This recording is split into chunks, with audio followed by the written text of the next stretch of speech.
Hello, hi, how are you? So, answer me one question. Why do we read philosophy? Let me answer this. It is my perspective because philosophy answers those questions which cannot be answered by any other field. And at first, philosophy seems very easy, but when we go deeper and deeper, only then we realize that how deep it is and how sensible it is and how connected it is with our nature and with the whole world, how everything is uh, so deeply connected with the power of nature. And there is some connection when this clarity emerges in front of you, then we realize that we are reading philosophy. With that, let me tell you, first of all, how you, I hope you are good. Okay, I'm rereading this work of Cicero again, How to Be a Friend. I read it last time, and my previous reading was very good. I was able to understand so many concepts which were quite simple in nature, but when I reflected, it made sense. Actually, I wanted to add these qualities in my nature permanently or for a longer period of time, and that's why I decided to read this book and to understand the significance and values of friendship so that I could assimilate this into my nature as well. So i'm I'm almost 30 to 40 pages into this book, and I will discuss some points mentioned by Cicero one by one. At first, Cicero says, like, he says we should place friendship above all human concerns. This is his opinion. Humans' concerns could be anything, such as for a normal or ordinary human being, like a pending credit card bill or some financial difficulty or a state of poverty as well. So, human concerns range from small issues to some big issues, from small problems to big problems. Cicero hasn't talked about human concerns in detail, but I think, in his opinion, we should place friendship above all human concerns, and whether it makes sense or not to people, but this is Cicero's opinion. And I guess if we go deeper, then his work makes sense. Secondly, Cicero says that friendship is always helpful, whether in good times or in bad times. It is, I think, more truer than anything else. When we are happy or when we feel good by heart, we always need a friend so that we could share our deepest feelings, so that our happiness multiplies. So we need a friend in good times. In bad times also, when we have a friend, and especially when we are sad or we have lost a dear one, then we feel a deep need of a friend. And in those situations, in those particular days, our friend takes the responsibility of our suffering in his shoulder and reduces the weight of suffering from our shoulders. So, in this way, a friend helps us in good times and bad times.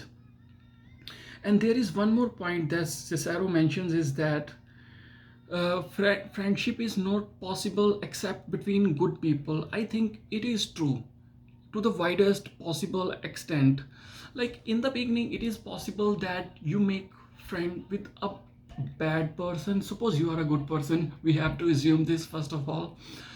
In the beginning, your friendship can go well just for a certain period of time, because after some time you will see some grave ideological differences, you will see grave differences in your preferences, and you will see a complete difference in natures as well, like personalities and characters. And this will lead to a crack in friendship. and friendship has to broken in some way when it is between a good friend and a bad friend. So friendship only happens between good friends if it has to last longer. And there is one interesting point. He says, like, in friendship you happily die for your friend. Just assume for one moment that, suppose if you have to die right now for yourself, for your own interest, and it is known as suicide, I think you will think about thousands of times, and chances are that maybe 99% you will reject this idea. I'm sorry, I'm just using this for example purpose. Don't take it seriously, okay? So you will shove this idea away, you will push it back, because it is almost impossible to think like that. But if you had to die for your friend, you would not think twice to take such an action. If your friend's life depends on your decision, you would rush and you would sacrifice your life in an instant. And this happens in true friendship only.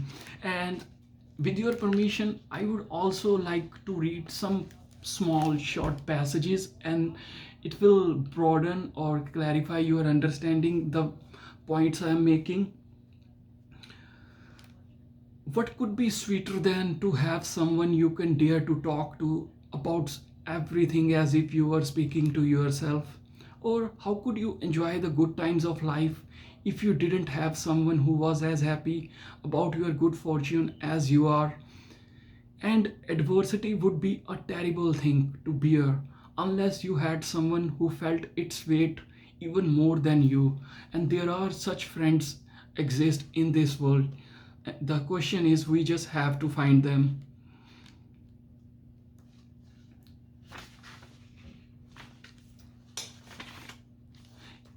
There is one more interesting paragraph. Even when friends are absent, they are still present. When you lack the necessities of life, with a friend, you have more than enough. With such a friend, you are strong even when you are weak. I have personally experienced this thing. And though this is more difficult to say, when friends have died, yet they are still alive in you. So powerful and real are the memories of true friends. So great and tender is the longing for them that even in death, they are a blessing and live in us.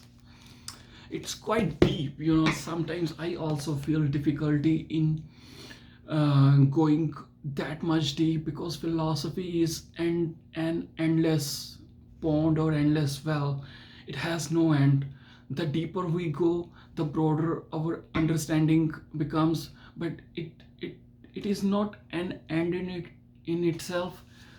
We have to dig deeper.